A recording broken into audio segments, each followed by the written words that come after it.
Simple sir, ஒன்றும் இல்லை. நான் வந்து 4,00,000 ரூபா சம்பாதிக்க ஆரம்பிச்சதுக்கு ரீசன் என்னன்னு சொன்னா ஒரே ஒரு விஷயம்தான். என்னன்னா பிலீஃப் சிஸ்டம், அவ்வளவுதான். நான் வந்து நம்பினேன்னா அது முடியும். ஓகே, இதுக்கு இன்னொரு ஃபைனலா உண்மையா நடந்த ஒரு எக்ஸாம்பிள் சொல்லிட்டு நம்ம இம்மிடியட்டா போயிடலாம். அதாவது இந்த உலகமே பாத்தீங்கன்னா, உலகத்தை விட்டுருங்க சார், இந்தியர்கள் எல்லாமே வந்து ஒரு காலகட்டத்துல பாத்தீங்கன்னா சச்சின் டெண்டுல்கர்னா அப்படி உயிர் விட்டு நம்மலாம் இருந்தோம். இப்பயும் இருக்கிறோம், அது வேற விஷயம். But whatever it is. ஆனா ஒரு கட்டத்துல என்ன ஆயிடுச்சு தெரியுங்களா? சச்சின் டெண்டுல்கர் வந்து உலகமே எதிர்பார்த்து உட்கார்ந்துருக்கும். முக்கியமா இந்தியர்கள் எல்லாம் எதிர்பார்த்து உட்கார்ந்துருப்பாங்க. அவரு போவாரு, அப்படியே ஒரு 50வது அடிப்பாரு. செஞ்சுரி இருக்கட்டும், செஞ்சுரி வந்து எப்ப எல்லா மேட்சும் செஞ்சுரி அடிக்க முடியுமா? ஆனா ஒரு 50வது அடிப்பாரு அப்படின்னு நல்லா உட்கார்ந்துருப்போம். அவர் போவார் சார், மேக்சிமம் வந்து சிங்கிள் டக் அவுட் இப்படிதான் ஆயிட்டே இருந்தாரு. உலகமே அவரை நம்பிட்டு இருந்துச்சு. அவர் என்னதான் டக் அவுட் ஆனாலும் சிங்கிள் ரன், அந்த சிங்கிள் நம்பர் ரன்ஸ் எடுத்தாலும் வந்து உலகம் வந்து அவரை நம்பிட்டு தான் இருந்துச்சு.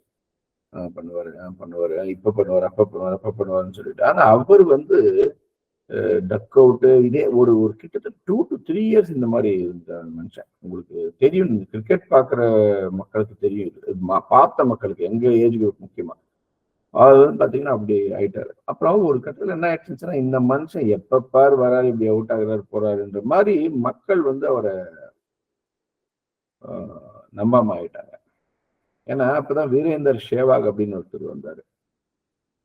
அவரு வந்து விளையாட ஆரம்பிச்சிட்டாரு. அவரு கொஞ்சம் கிட்டத்தட்ட இவர் மாதிரியே அவருடைய ஸ்டைல் எல்லாம் இருக்கும் ஒரு கட்டத்துல. அப்ப என்ன ஆச்சுன்னா, கொஞ்சம் வீரேந்தர் சேவாக் வந்து அடிக்க ஆரம்பிச்சாரு. கொஞ்சம் அப்படியே டெண்டுல்கர் மேல மக்களுக்கு நம்பிக்கையே போயிடுச்சு. ஓகே, அப்புறம் அப்படியே விட்டாங்க. அப்புறம் இவர் என்ன பண்ணாருன்னு கேட்டீங்கன்னா, கொஞ்ச நாள் கழிச்சு இவர் வந்து மறுபடியும் பாத்தீங்கன்னா அடிக்க ஆரம்பிச்சார். எந்த மேட்ச் இறங்கினாலும் சதம் தான், 50 மினிமம் அடிப்பாரு. பயங்கர சர சர சர சரன்னு மறுபடியும் ஃபார்ம் பண்ணிட்டாரு. இங்க என்ன நடந்தது அப்படின்னு கேட்டு அதுதான் நம்ம பார்க்கணும் இந்த இடத்துல. இது வந்து ஆக்சுவலி அவருடைய விளையாட்டு திறன், அந்த திறமை எல்லாம் ஒன்றும் இல்லை சார். ஐ மீன் அந்த சைக்காலஜி தான் இந்த இடத்துல. ஓகே, என்னன்னா இப்ப ஓகேங்களா, ஏன்னா கேம் எல்லாம் தானா வரும் சார். என்ன போய் ஐ மீன் கார்த்திகேயன் சார் தப்பா இருக்காதீங்க, என்ன போய் பெரிய கேம்னு நான் சொல்றேன்னு சொல்லிட்டு, உண்மையாவே என்ன போய் பெரிய கேம்னு தான் நான் சொல்றேன்னா, you have to decide what you want, அவ்வளவுதான் நான் சொல்றது. அப்போ என்ன ஆச்சுன்னா, ஒரு ஸ்டேஜ்ல வந்து சார மாதிரி அடிக்க ஆரம்பிச்சாச்சு, சூப்பரா வந்துட்டாரு. இங்க என்ன அப்படின்னா, நான் சொல்ற விஷயம் சைக்காலஜி பார்க்கணும்.